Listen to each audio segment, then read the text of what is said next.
back to my channel.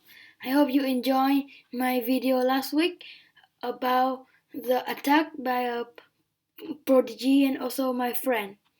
Recently, I enjoy reading chess books, and one of them is Smerdon Scandinavian by Australian Grandmaster David Smerdon. It's a very nice book by a great author. David Smerdon also wrote the Complete Chess Swindler, which was the English Chess Federation Book of the Year. I highly recommend you to read it, and also Smerdon Scandinavian.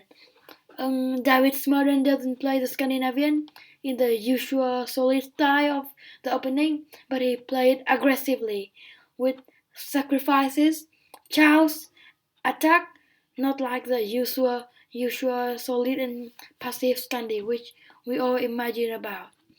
Okay, today I will show you a model game in his book by himself and his internet opponent. Okay, let's go. The Scandinavian start with e4, d5. After e5, I take d5. Queen take is a usual move, leading to very passive position. After d4, c6. Also, I must admit that this structure is healthy for black, and it's good if we want something solid and if a draw is enough. And this kind of Scandinavian is also very dangerous for Blitz, as if white runs out of developing move, he might struggle to find a plan. Okay, after e-take, we play knight f6. Great move. We plan to play knight d5 instead of the wasting time queen d5. But this move contains aggressive intentions too. After d4. Here after knight d5, c4. Knight f6 and knight c3. Compared to the usual Scandinavian main lines, white have the advantage of the c4 pawn here. Usually this pawn was on c2, blocked by the knight. So it's an improvement for white. Bishop g4. Nice move. Bishop g4, attacking the queen and force white to make a decision. f3 is tempting, but a small solid player might consider knight f3 and bishop e2. If you want me to make a video about this Scandinavian theory, you can write in comment in this video that you would love a video talking specifically about this opening. I'll be more than happy to make it. But let's return to the game. f3. Bishop f5, the most natural move. The bishop returns after provoking weakness. Here, if white returns the d5 pawn, he emerges with a worse game as his king is weak and the f3 pawn is awkward. So he must play with fire. c4. And we made it with the very cool e6. Yeah, we forced this white to become greedy. If we play d-take, as is in the game, he lost a lot of time. So we have a lot of compensation for the pawn. It's not surprising that black's score in practice is extremely impressive. d-take, white's only move. Okay, we'll look at g4 too. Here black has a nice, and it's a memory maker for the Portuguese, the whole Portuguese variation with bishop g4. Knight g4, boom. If take, queen h4. Here white have two options, both lose. King e2, of course lost because it lost the queen. After king d2, bishop e4 and queen f2. Black is clearly better here. Okay, let's return to the main line. Here, black play knight c6. This position looks really crazy, and I'm sure it will inspire you and encourage you to take up the Portuguese.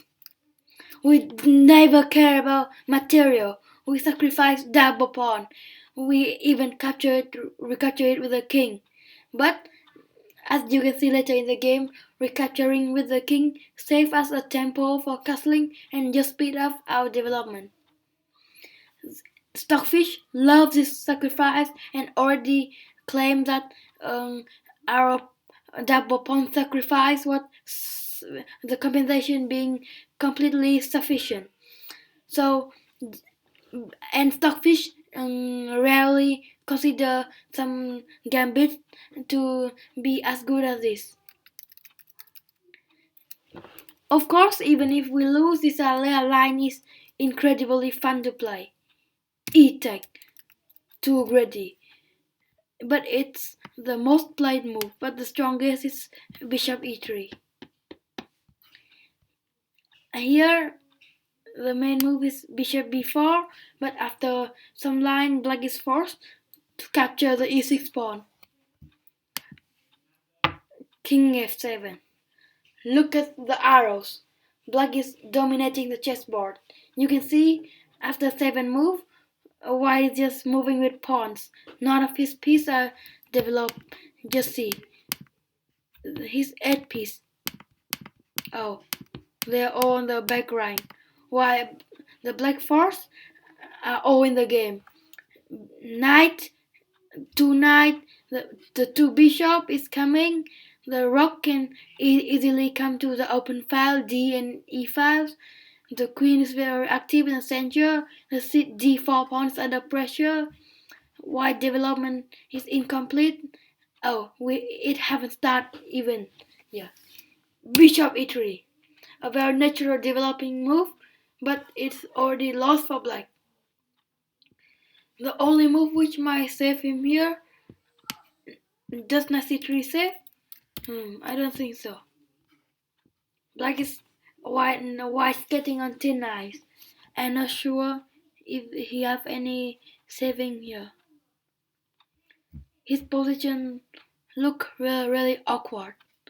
Okay, bishop e3, bishop b4. Development is the key. So if we can develop a check, it's a very good sign. King f2. Not forced, but he want to reinforce the e3 e3 bishop from rook e8, which isn't very successful in the game. Knight c3 might be somewhat better, but rook e8. This violent pin decides the game. King f2, rook e3. Boom. Suddenly, white was completely lost. King f2, rook e8.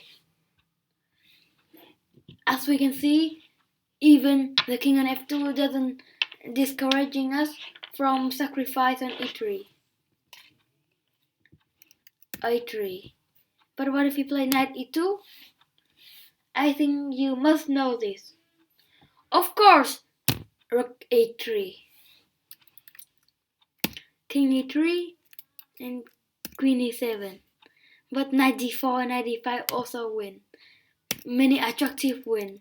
As you can see, after 12 moves, black is completely winning. Rook e8. Queen b3 to protect e3 square. Knight d4. But e1 is weak. Oh.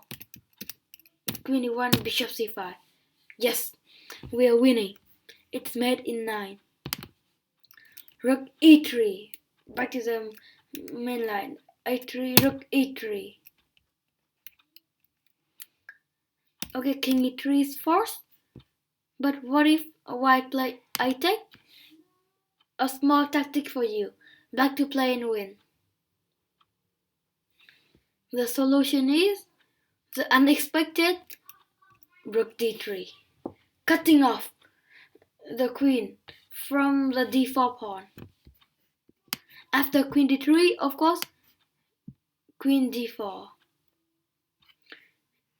King e2, rook e8. we can resign. Of course, resign our position. So king e3 is absolutely forced, and here black have a choice of attractive wins. Queen e7, bishop e1, knight d4, and bishop c5. Obviously, bishop e1 is the most beautiful continuation. It is a very typical motif and a gorgeous one. If queen e1, then queen d4. This will decide the game shortly. In the game, white tries another move. Black played queen e7, which wasn't the most correct move. After queen e7, king f2, rook e8. But anyway, white is under a lot of pressure. See, we are planning bishop e1, queen e3, knight d4, blasting the board. g3. This lose immediately. Also, white position is near hopeless. But bishop e2 would have made black's life somewhat harder. Okay, g3, queen e3, king g2, and now there comes our common motif. Of course, bishop e1. The pawn is revealed. Black want to play queen f2. Knight h3. Okay, we can go grabbing. Looks, both king are uncastled, but black f7 king is safe and help black's development, while white king look at g2 standing there. This two piece was still at its original square. What is doing? This rook 2, the two friends. This bishop is undeveloped. This knight is offside, and this knight is just terrible. Well, let's see black pieces. Great piece, great piece. Participating in the attack too. Okay. Black have, let's count, 6 pieces in the attack. And white have, let's see. Maybe 3 pieces in the defense? I'm not so sure.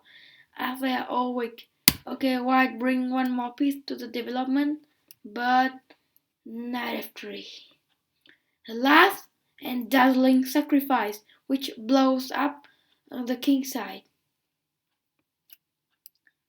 Okay, queen f3 and easy tactic. Bishop h3, killed. Bishop e2 and knight h4. It's made into bishop h3 made.